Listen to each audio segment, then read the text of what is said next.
Action continues at the ongoing Orange African Nation Championship, Rwanda 2016. We're live at the Nyamirambo Stadium here in Kigali. Well, novelty match is currently going on between local organizing committee and CAF officials. My name is Sahid Abbas, and I've got my colleagues here with me, Toby Adepoju Samuel. Okay, good to join you, Sahid. Rwanda 2016, China has been an interesting tournament so far. We visited Rubavu. We will live all our moments here in Kigali, and I want to say it has been an interesting tournament so far. And I've also got Charles Ogunliya here with me.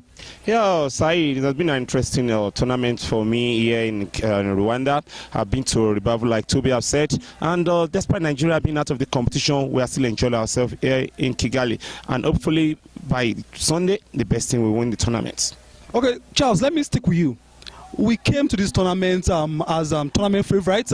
You have to look at the Super Eagles of Nigeria, DR Congo, looking at the fact that they have greater players from TP Mazembe who just won the CAF Champions League. But it wasn't to be for the Super Eagles. What do you feel went wrong for the Super Eagles? Was it coaching problem? Was it players problem? Was it administrative problem? Yeah, Saeed, if you definitely recall with the team, even during their training, during their matches, and I think the euphoria of the first game got into their head, and they actually want to play Guinea. They felt Guinea are going to be a small team for them to beat, but it was not meant to be. But we shouldn't apportion blame, like the coach said. Sonny Olise said we should not apportion blame. That we lose as a team, we win as a team. So we are out. Let the team that remain in the competition. And if you must understand, the remaining team at this competition are the runners-up in each group. All the team that top the group are out. Tunisia are out, and some other team. Cameroon are out. So let's just take it that it's one of those things. Toby, Charles said we should take it as one of those things. We're here together at the stands here. We needed just one goal, but we couldn't get it. Should we say we allowed the Guineans to play to our strength, which avoided us from getting a goal in that particular encounter? How did you see that game against Guinea? Yeah, really, I think I was disappointed, and I think many Nigerians are also disappointed. I mean, Charles said we should take it as a game. Yes, as a game, but we came into this tournament as toast of the team. Our hair is so high, and we think we've got a great chance. But I mean, against Guinea, we lost everything at the key moment. The way the players was expected to raise to the occasion and also give their best. But I think many things went wrong at the key moment. Many things went wrong. Coaches trying to shift blames, and the players failed to give their best, because when you get 4 points against Niger, you scored 4 goals, considered one against Tunisia, one of the favourites in the tournament. You scored first and they equalized, and 4 points going to the last game, and you just lost out. It is something unacceptable. But I mean, it is a game, and I think we've learned a lot of lessons. Okay, Toby, quickly, look at the semi-final pairings here. We've got 3 West African teams. We've got Guinea, Mali, and Cote d'Ivoire. We have DRC also from East Africa. Let me just pick your mind here. Who do you think will win this tournament? I mean, it is a very tough question. I must agree. The 4 teams have got equal chances. These are the best teams so far in Chan 2016. I mean, and they are runners-up, just like Dia said, from their groups, and they're in the semi-final. They've got a very great squad. The great players. DRC, one of the most experienced side in this tournament in terms of how the players have played with cohesion. You look at Guinea also; they've got young, energetic players, and the rest also in the semi-final. I think it's going to be an equal game. I think Cote d'Ivoire show a lot of brilliances in this championship also. And then, I mean, to stick my head for teams, I think I'll go with DR Congo. They look compact. They are one of the most experienced side in these teams in terms of team cohesion. I think Cote d'Ivoire also got a good chance also, but we can't also rule out Guinea, because after the result against Nigeria, they seems to fly high against Zambia. They held them for 120 minutes, and they got the result in the penalty shootout. So, I think I will go with Guinea. Maybe Guinea. I beg your pardon. Did I say Guinea? I didn't want to say DR Congo, Cote d'Ivoire in the final. I mean, I think these two sides have got a good chance of progressing to the final. Charles, DR Congo, Guinea, Mali, Cote d'Ivoire. It looks very easy on paper for DR Congo, looking at the fact that they have great players coming from TP Mazembe, 2 times CAF Champions League winners. Now they are defending champion. Do you really want to give it to DR Congo and Cote d'Ivoire, also African Nation AFCON winners? Cote d'Ivoire want to be the defending champion for AFCON and also African Nation Championship. Do you think that is possible for Cote d'Ivoire in this tournament? Yeah, I've not really watched Cote d'Ivoire like that.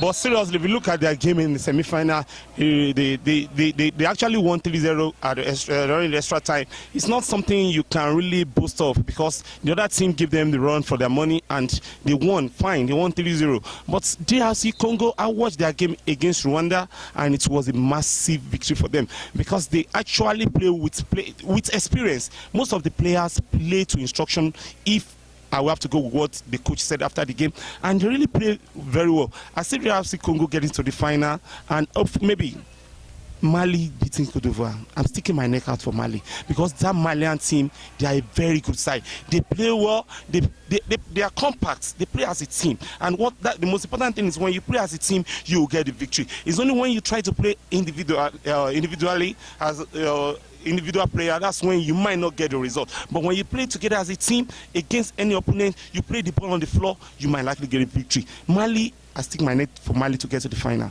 You stick your neck for Mali. Now, Charles, let's look at organizations so far in this tournament. We've seen the Rwandans; they've been able to perform creditably well, despite what happened to them 20 years ago. Do you see the Rwandans hosting AFCON in years to come, perhaps maybe 10 years to come? Can they really do that with what you have seen so far in Rwanda, Kigali, precisely? Seriously, if I have to put into consideration the facilities, the stadium, the security, the fans turnout, everything about this competition, they have done a very wonderful job hosting this competition. I've been to three venues, and what I saw in those 3 venues is very, very wonderful. I think they have what it takes to host the AFCON. They only need to put 1 or 2 things in place. If you look at the security, the check-in, everything, it has been perfect. Seriously, it has been perfect. And today I was at the dressing room today, and I saw what was there, and it was something anybody can be proud of that and part of this competition. So giving it to them, if they have the opportunity, I know they will host a perfect championship. Wow, they host a perfect championship. Toby, we were in Rubavu together. We were in Yamirambo here together. We were in Memuna Stadium together. We were in Mahoro Stadium together. Do you really think the Rwandans can host a creditably as in an excellent African Cup of Nations? Looking at what they have done here, I must commend them. Local organizing committee and even CAF officials. They've been able to perform a wonderful job here, where nobody even expected them to perform up to this extent. Do you think they can host AFCON well? Yeah, really. When you host a successful CHAN tournament, you've got a good chance to host any tournament in the world. I mean, CHAN is also a full international tournament, just like they have. As I liked it, we've seen beautiful stadium here. Security is perfect, top notch. I mean, and a lot of things. You check the dressing room is great. You check in terms of transportation. A lot of things about Rwanda is just so perfect in this organization. And you look at the stadium. Yes, very small, beautiful, and it makes a lot of sense. AFCON is just a tournament of 16 teams, just like CHAN. So if you can host a successful CHAN like this, you've got a good chance to host the AFCON. I think Rwanda have got a good chance to host the AFCON. Just like Dia said, you just need to put 1 or 2 things, maybe upgrade a stadium. And the key thing about hosting the tournament is in terms of fans audience, you need to give it to them. Apart from Rwanda playing, they paid to watch every game. Either Tunisia, Nigeria, Guinea playing at all the 4th venue.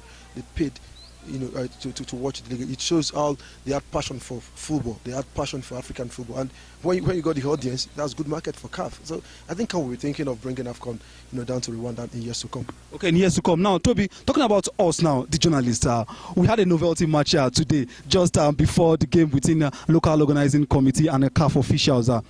How would you rate our performance, international journalists, as against Rwandan journalists? Though we were defeated, do you see talking sports a bit easier than playing football?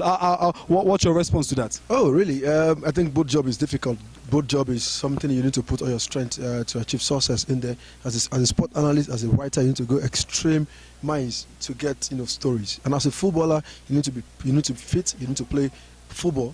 You need to train. You need to meet the standard to equal your opponent. So it is a two-way thing, but I really want to say playing football is more difficult than reporting. Okay, now quickly, Charles, you have shown us that you can write sports, you can write athletics, you can write football. Today, you also showed us that you are a good left back and a right back. What's your assessment towards today's game? Though we were defeated, do you feel we could have done better? Yeah, we could have done better if we had trained like them, but it was a good game. Although I don't know how I'm going to sleep tonight, but because the injury is affecting me seriously. But it's a good game. We lost, but we're happy playing with them. Okay, that's it from us, guys. Thank you very much, Toby Adepoju Samuel, and also thank you very much, Charles Ogundiya. The novelty match is still currently going on between local organizing committee and CAF officials. My name remains Sahid Abaza. I keep talking sports. Bye bye.